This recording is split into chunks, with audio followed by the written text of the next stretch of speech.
Muy bien, ya estamos aquí de nuevo. Batallé un poco ahorita con el video. De repente anda lento el internet, pero ya lo procesé. Recuerden que en la noche subo el video, bueno, los videos van a ser dos hoy. Entonces, sí, también me están diciendo que están yendo asesorías, ¿verdad? Este, nos veríamos hasta el miércoles de todos modos.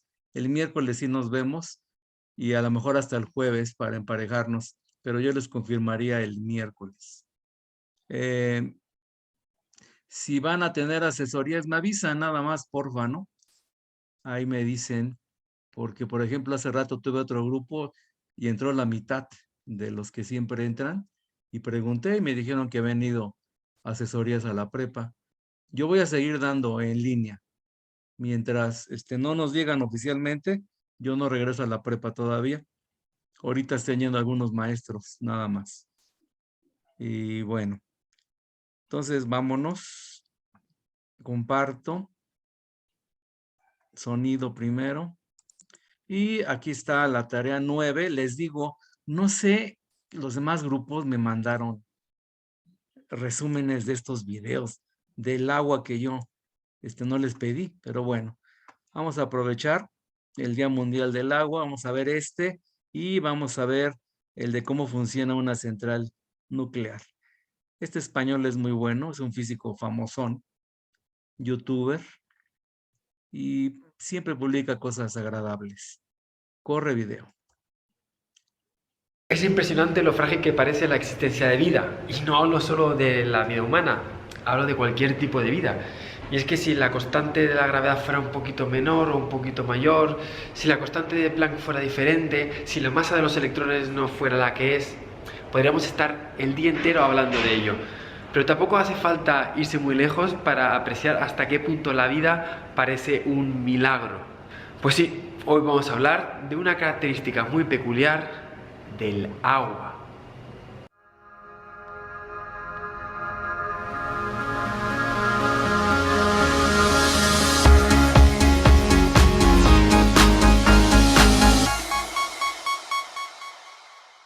El agua es omnipresente en la Tierra y por supuesto también está en nosotros mismos. Somos un 70% agua.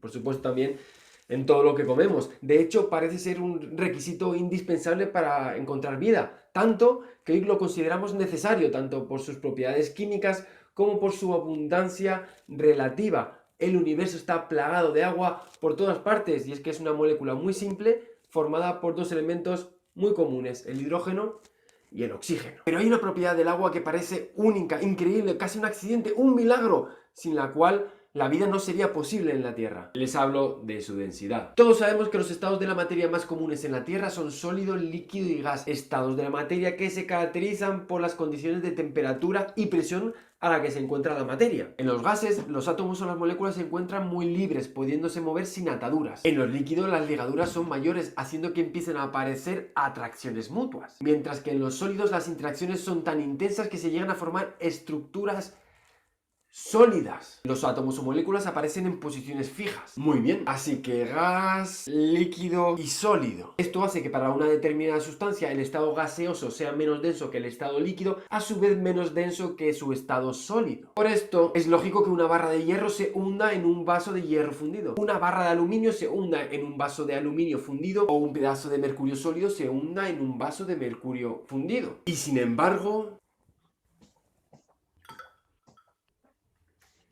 el hielo flota. ¿Qué está pasando? ¿Un error de Matrix? No, es simplemente ciencia. Para el agua, como era de esperar, la densidad aumenta al pasar de gas a líquido, y esta sigue aumentando según la temperatura disminuye, justo como cabría esperar. Pero al llegar a los 4 grados, al bajar de temperatura, la densidad del agua, en vez de aumentar, comienza a disminuir, haciendo que el agua a 0 grados sea menos densa que a 4 grados. Justo es a esos 0 grados cuando empieza a formarse hielo. En esa transición, la densidad disminuye bruscamente, de manera que la densidad del hielo, en vez de ser mayor que la del agua, es menor, solo 0,92 gramos por centímetro cúbico. Al ser el hielo menos denso que el agua, flota, y justo esa diferencia de densidad es la proporción del hielo que sobresale por encima del agua, como en un iceberg. y el culpable de que las historias de amor a veces sean tan tristes. Aunque para Jack esto ya ha sido catastrófico, para la vida esto es algo maravilloso.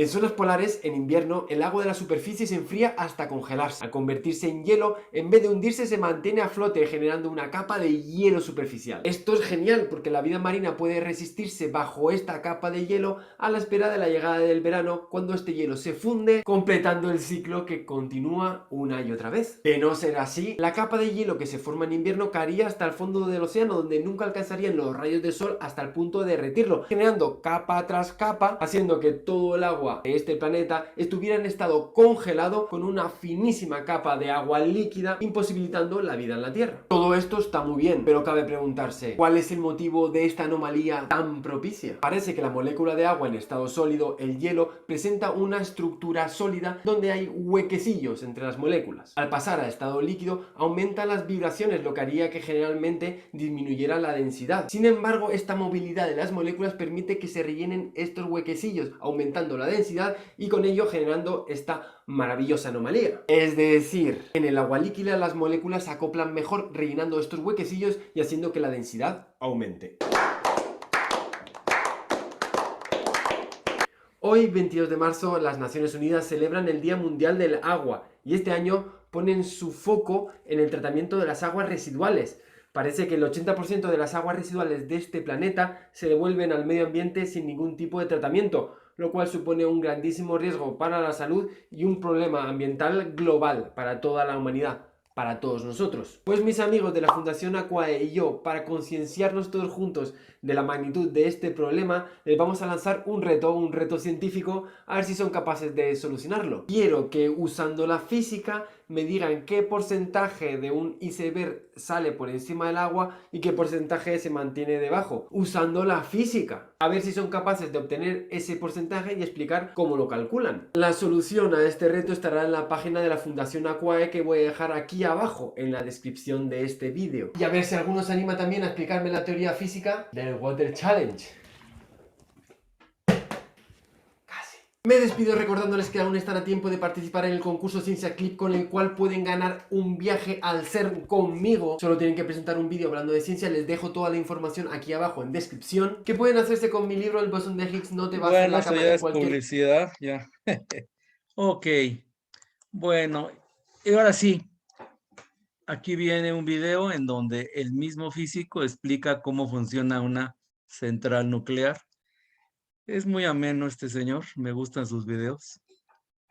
Corre video. Hola hijos de Becquerel, ¿listos para el estadio completamente el cerebro? Son unos grandes desconocidos. Más allá de las apariciones de los Simpsons, poco sabemos de las centrales nucleares. Cómo funcionan, cómo operan, de dónde extraen la energía. Pues hoy ha llegado el día. Con la ayuda de Operador Nuclear te voy a explicar cómo funciona una central nuclear. ¿Estás preparado?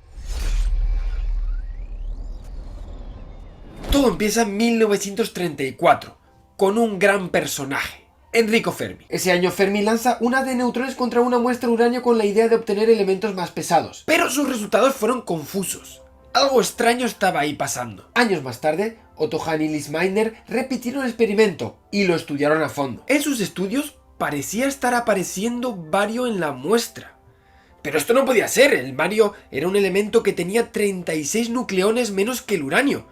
¿Acaso el uranio se estaba partiendo en dos? Si es así, al partirse sobrarían neutrones, por lo que serían emitidos, pudiendo estos a su vez producir la misma reacción en otros átomos y así sucesivamente. Estaría comenzando una reacción en cadena, un proceso con una terrible liberación de energía. Era ya 1942. Lise Meitner, de origen judío, se ve obligada a huir de Alemania.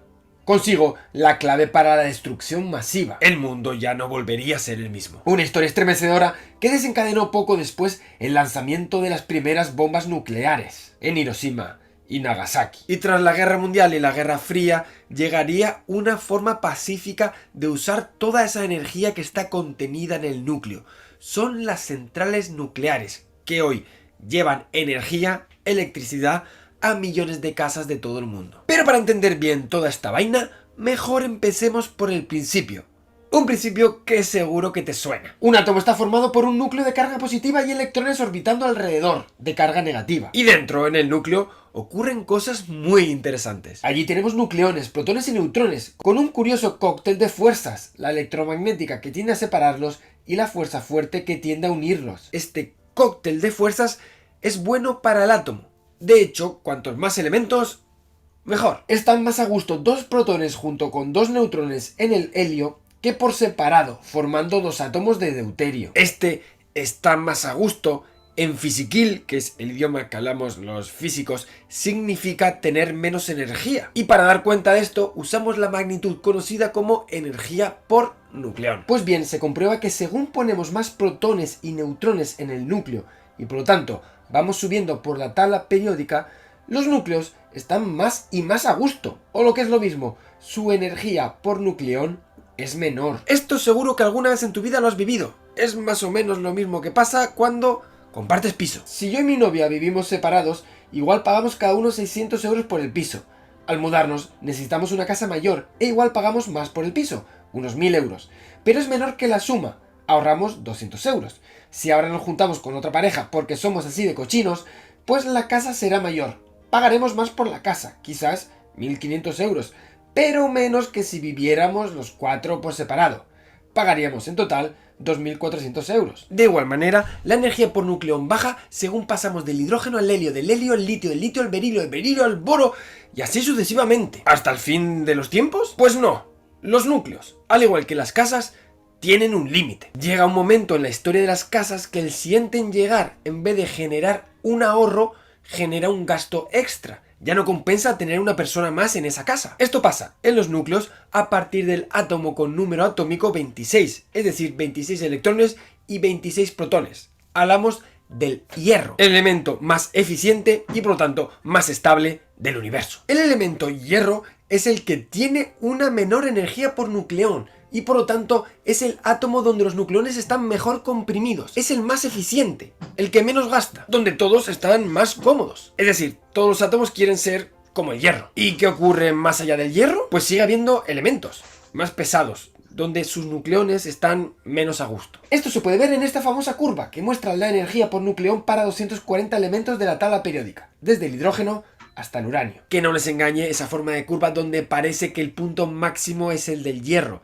Estamos hablando de energías de ligadura y por lo tanto son energías negativas, así que lo que parece un máximo en realidad es un mínimo. Así que sí, en este universo, donde todo tiende a estar en un estado de mínima energía, todos los átomos quieren ser hierro. Al proceso por el que los átomos pequeños se unen para alcanzar un estado de menor energía se le llama fusión.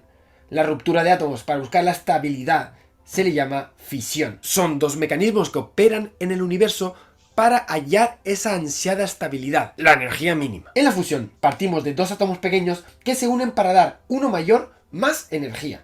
En la fisión, un átomo grande se divide en dos más pequeños más energía. La fusión ocurre, por ejemplo, en las estrellas.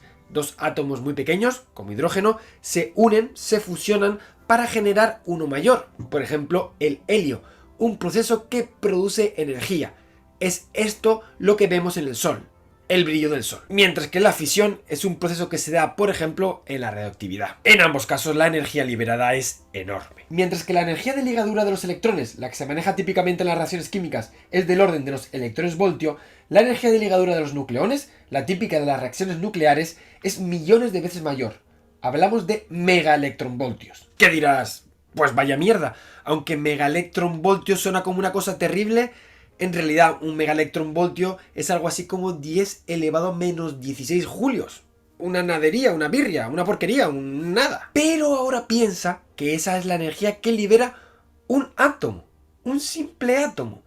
Pero imagínate que ese proceso en este átomo desencadena un proceso similar en átomos vecinos. Una reacción en cadena. Piensa que en un pedazo de material de pocos gramos hay del orden de 10 elevado a 23 partículas.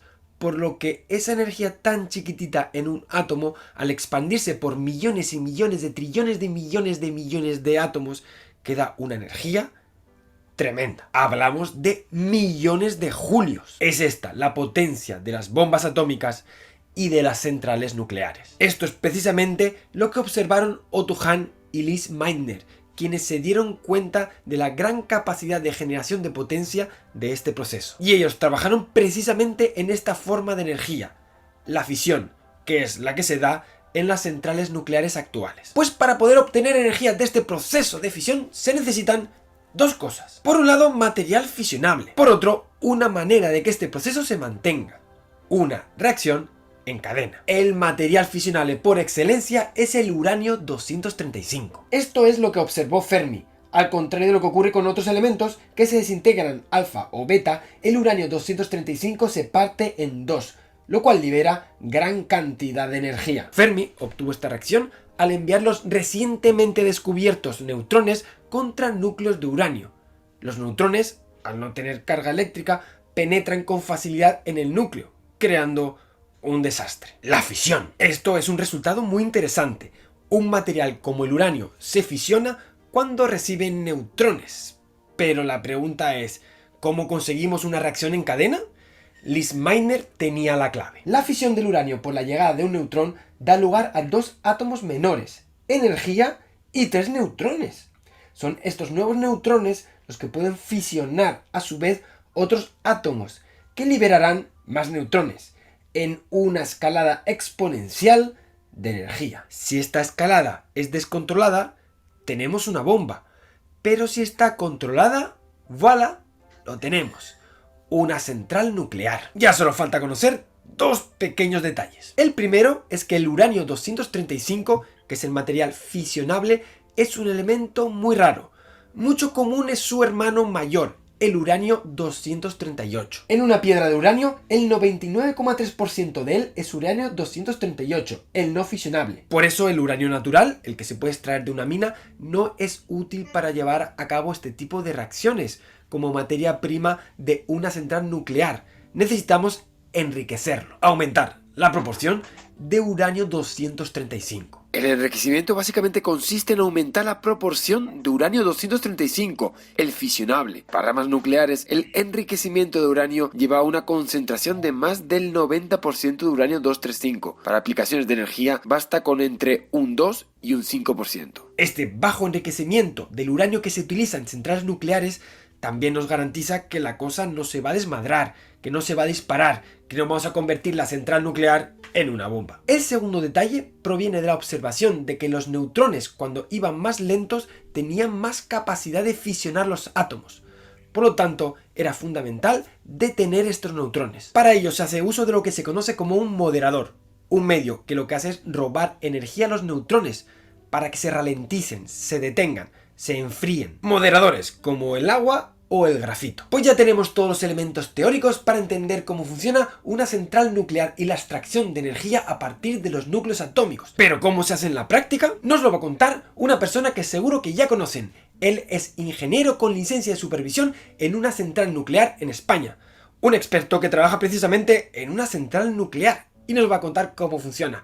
Querido operador nuclear, ¿nos puedes decir cómo funciona realmente una central nuclear? ¿Cómo obtenemos electricidad a través de la fisión del uranio? Para ello describiré el funcionamiento de un reactor de agua a presión, el más abundante en el mundo. El uranio se encuentra en elementos combustibles dentro de la vasija del reactor, que es como una enorme olla a presión donde el agua circula para funcionar como moderador y refrigerante, que extraerá el calor generado por las fisiones. Es lo que llamamos el circuito primario. Lo habitual es que una central nuclear tenga 2, 3 y hasta 4 circuitos que extraen el calor que se produce dentro del núcleo. Cada circuito tiene un generador de vapor. Este dispositivo es un intercambiador de calor que tiene tubos y por el interior de los tubos pasa el agua que proviene del reactor, es decir, del circuito primario, y deja parte de su energía al enfriarse antes de volver nuevamente al reactor impulsado por una bomba de refrigerante. El circuito primario se mantiene a mucha presión, unas 157 atmósferas, y el encargado de mantener la presión constante se llama, como no podía ser de otra forma, presionador.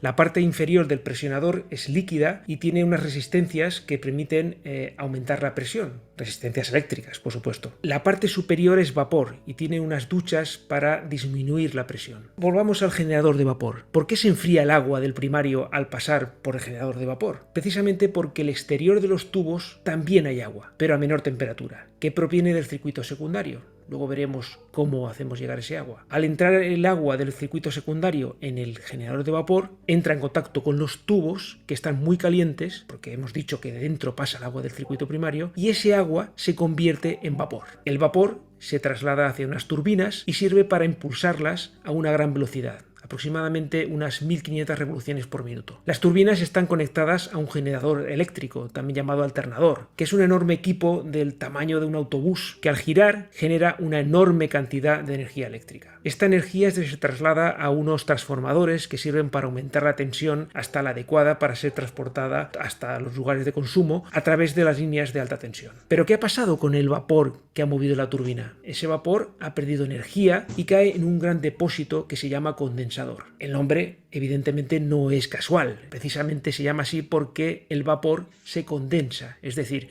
vuelve a convertirse en estado líquido, es decir, en agua líquida. Para ello es necesario tener lo que se llama un foco frío, es decir, tenemos que conseguir que pase algo más frío por el interior del condensador. Precisamente lo que pasa es agua del circuito terciario, que pasa por el interior de los tubos. El circuito terciario puede contener habitualmente agua de un río, de un lago o directamente del mar. Muy bien, pues una vez tenemos agua de nuevo en el circuito secundario, lo que hacemos es precalentarlo y lo impulsamos a través de unas bombas hacia el generador de vapor para completar otro ciclo del circuito secundario. Y eso es todo, Javier. Muchísimas gracias, compañero. No se olviden de seguir la cuenta que tiene en Twitter. Espectacular, si quieres saber más de la ciencia y de la tecnología de las centrales nucleares. Pues ahora ya sabes cómo funciona esta maravilla de la tecnología que conocemos como central nuclear. Pronto, un vídeo con pros y contras de usar esta energía. ¿Deberíamos seguir invirtiendo en la producción de centrales nucleares para generar la energía del futuro? Pronto sabrán más de esto. Así que quédate aquí en Datum Blog. Pues esto es... Muy bien. Y bueno, ya por último, vamos a ver un video también de estos argentinos que también son muy divertidos sobre el agua, todas las propiedades que tiene el agua.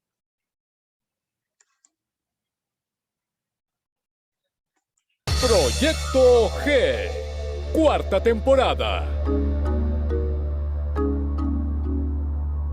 ¿Cuál es el elemento que no puede faltarnos para vivir además del aire? La mortadela. No, no es la mortadela. ¿La ciencia, doctor? No, Una buena siesta. no, La paz espiritual. no. Las películas de superacción. ¡Pam, pam! No, no y no. La satisfacción por la tarea bien cumplida. No y basta. El elemento que no puede faltarnos para vivir es el agua.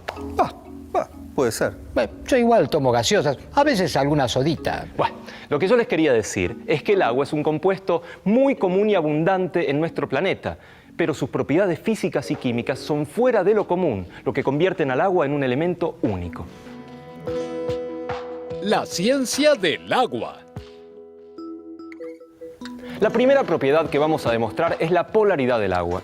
Doctor, desde mi profundo respeto que merece su investidura científica, ¿es absolutamente necesario lucir esta prenda invernal en un día tan caluroso como el de hoy? Lamentablemente sí, señor de acá.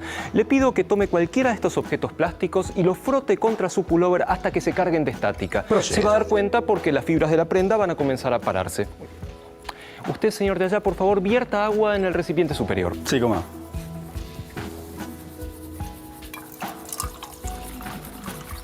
Perfectamente. ¿Así está bien? Señor de acá, por favor, acerque el objeto al chorro de agua, pero sin tocarlo. Muy bien, doctor, Doctor, mis ojos no pueden dar crédito a lo que ven. El agua se curva.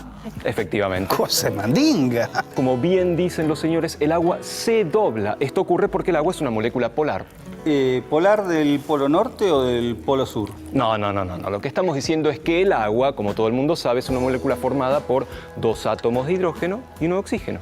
Doctor, la molécula vendría a ser la afamada fórmula H2O. Eso mismo. La molécula como tal es neutra. Esto quiere decir que la cantidad de cargas positivas o protones es igual a la de cargas negativas o electrones. El asunto es que se orientan en lados opuestos. De esta manera tenemos un lado positivo y un lado negativo de la molécula. Eso es lo que pasa con toda la gente, ¿no? Que todos tenemos nuestro lado positivo, nuestro lado negativo, nuestros días, ¿no?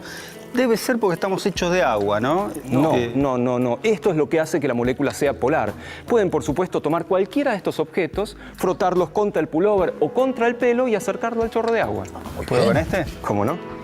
Gracias.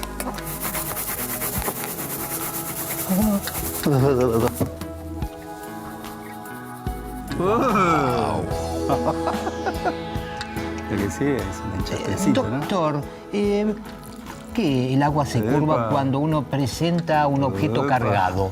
Cuando se acerca a un objeto cargado, esto quiere decir que tiene más cargas positivas que negativas, o al revés, las moléculas de agua se orientan de manera de exponer la carga opuesta hacia el objeto.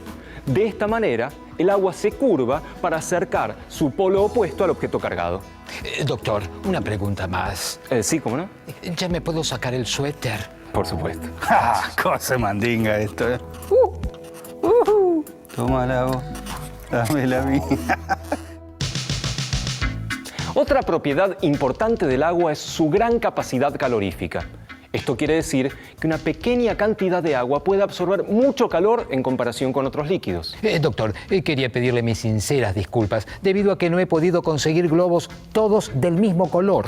No se preocupe, efectos de la experiencia no es importante. No, para mí lo es. Fíjese, doctor, color verde claro, verde oscuro, naranja, lila, fucsia. Algunos hasta dicen feliz cumpleaños. Sí, incluso acá tenemos uno, fíjese, que dice claramente Racing campeón. Insisto, señor de acá, no es importante y pasemos al experimento. Doctor, finalmente conseguí los globos. ¡Qué eficacia! Lo felicito. Gracias, doctor. Dijimos que el agua tiene una gran capacidad calorífica. Por ejemplo, si tenemos que calentar agua en un campamento y no tenemos pava u olla, podemos hacer lo siguiente. Llenamos una botella de plástico con agua hasta el tope, sin que quede ni una burbujita de aire, y luego la tiramos al fuego. Pero va a quemar el campamento si hace eso. No, se equivoca. Al cabo de un rato, el agua va a estar calentita y la botella no se derrite. No me diga. Sí le digo, y para comprobarlo vamos a hacer una experiencia. Señor de acá, le pido que tome este globo lleno de aire y lo acerque a la vela que está encendida. Muy bien. Es medio complicado eso.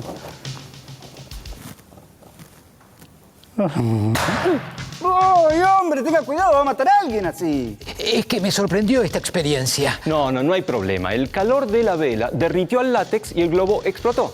Por favor, señor de acá, ¿puede encender la vela nuevamente? ¿Cómo no, doctor? Ya mismo. Muy amable. Señor de allá, por favor, ahora tome ese globo que está parcialmente lleno de agua y colóquelo nuevamente sobre la vela. ¿Pero cómo voy a meterlo acá? ¿Me va a explotar en la mano? No sé. Si no prueba, ¿Estás seguro? adelante.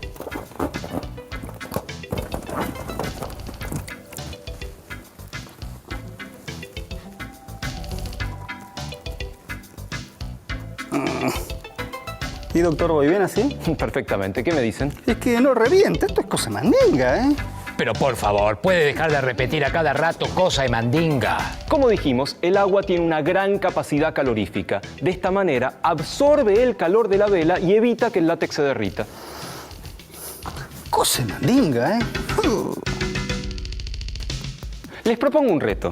Señor de allá, ¿cómo haría para pasar agua de un vaso a otro? Bueno, esto es algo bastante sencillo, ¿no? Porque es como la vida misma. Hay quienes ven el vaso medio lleno, otros lo ven medio vacío, pero a mí, le digo la verdad, me gusta verlo así. Uno vacío y otro lleno. No es eso lo que tenía en mente. Además, no me dejó decirle que en este reto no está permitido poner el vaso con agua encima del vaso vacío. Tiene que estar hacia el costado. ¿Y cómo lo va a hacer? Es imposible. No, para nada. Hay un modo. Y con este experimento vamos a demostrar otra particularidad del agua, las fuerzas de adhesión y de cohesión. Disculpe, doctor. ¿Vuelvo a dejar el vaso vacío y el lleno como se presentaban anteriormente, o lo dejamos así? No sé si soy claro con la pregunta. Sí, es perfectamente claro y da lo mismo. Disculpe que insista, ¿no? Pero en tal caso, el vaso el que podríamos denominar A antes estaba vacío y ahora está lleno. Y el que podríamos denominar B antes estaba lleno y ahora está vacío. En tal caso, ¿volvemos el vaso A su estado A o lo dejamos así, que esté en B? Ya le dije, es completamente indistinto. Lo importante es que haya un vaso vacío y un vaso lleno, como acá. Además, notarán que sobre la mesa hay un hilo de lana. Le aclaro que esta lanita no le alcanza para hacerse una bufanda. Señor de allá, por favor, tome el hilo de lana y sumérjalo en el recipiente naranja que contiene agua. Naranja, bien. Perfecto. Ahora, por favor, rodee con el hilo de lana al vaso que está lleno. Ajá, bien. Muy bien. Y ahora tome el extremo que queda libre y póngalo en el vaso que está vacío. Termino de ajustar acá. Ujú.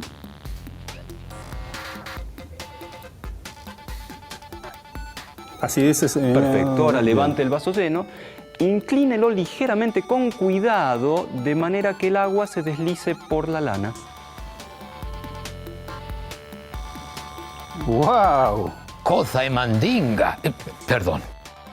Muchas de las propiedades del agua se deben a que forma puentes de hidrógeno. Esto explica, entre otras cosas, las fuerzas de adhesión y de cohesión del agua. Doctor, ¿en qué se diferencian estas fuerzas? Las fuerzas de cohesión mantienen unidas a las moléculas de agua entre sí. Las fuerzas de adhesión les permiten unirse a otras cosas. En este caso sería la adhesión al hilo de lana. Exacto. El agua y la lana forman muchos puentes de hidrógeno entre sí. De esta manera se mantienen unidos.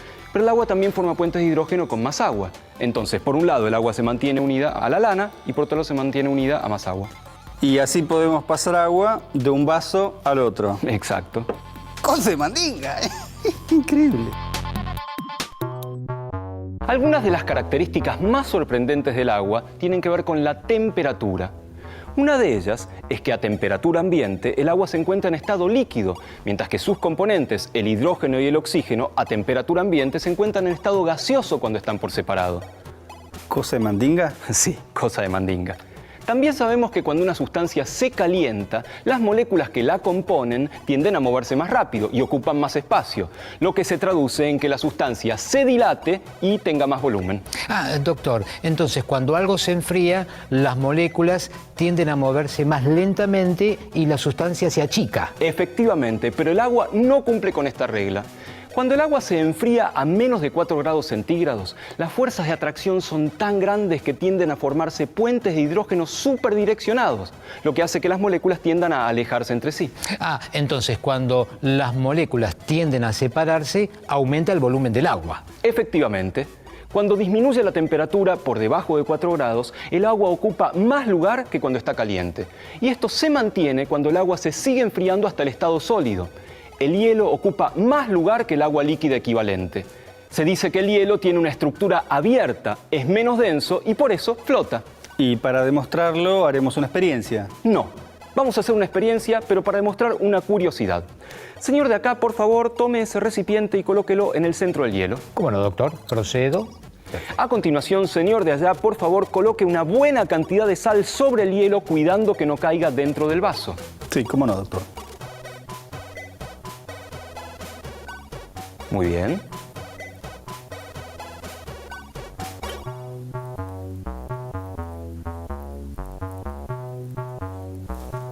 Excelente. Ahora, señor de acá, por favor, coloque un poco de agua destilada dentro del vaso. Sí, doctor, procedo.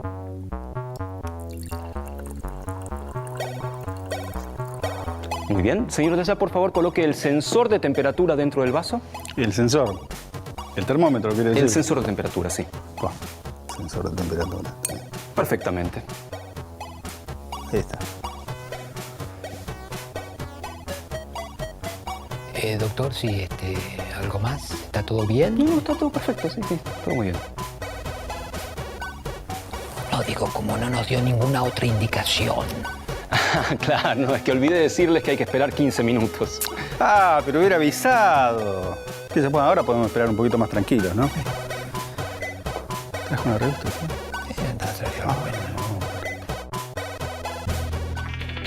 Como vemos, la temperatura del agua del vaso está en 1,4 grados bajo cero. Doctor, pero el agua que está dentro del vaso se encuentra en estado líquido. ¿No debería estar en estado sólido como el hielo? Debería, pero no está.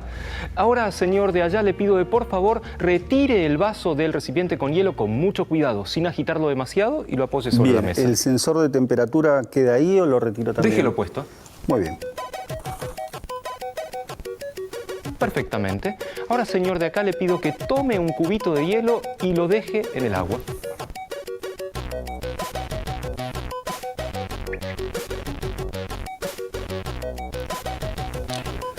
Y esto se formó un cubito. Lo que pasó es que la temperatura del agua pura estaba por debajo de su punto de congelación. Al agregar un cubito de hielo, se generó una reacción en cadena, en la cual se fueron formando cristales de hielo alrededor del cubito que agregamos. Cosa mandinga, ¿eh? Sí, cosa de mandinga. Proyecto G, cuarta temporada. Muy bien.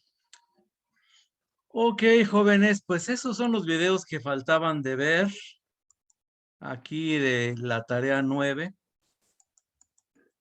Creo que ya todos ya se vieron. El de Fukushima, lástima que lo quitaron. Ya no está disponible, pero bueno, ya es lo último entonces, y ya a partir de la clase que viene, que es el próximo miércoles, ya vamos a empezar a ver electricidad. Y de hecho, bueno, pues ya empezamos a ver algo aquí en estos videos, ¿no? De la polaridad y de las propiedades eléctricas que tiene el agua, ¿no? Entonces, bueno, ya quedan 3 minutos 40, así que esta vez va a ser un poquito más corta la clase. De nuevo ya nos adelantamos a todos los grupos, pero pues los demás grupos todavía no los he visto, así que bueno, necesitamos emparejarnos. Pues es todo por el día de hoy. No sé si tengan alguna duda, pregunta, inquietud, jovencitos. ¿No? Ok.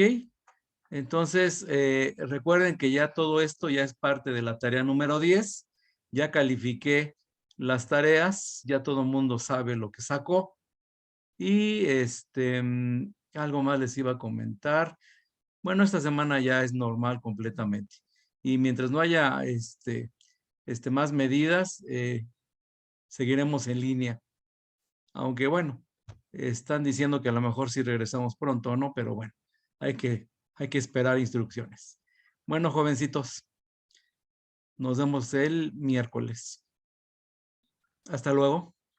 Hasta luego, Gracias, profesor. Hasta luego. Profe.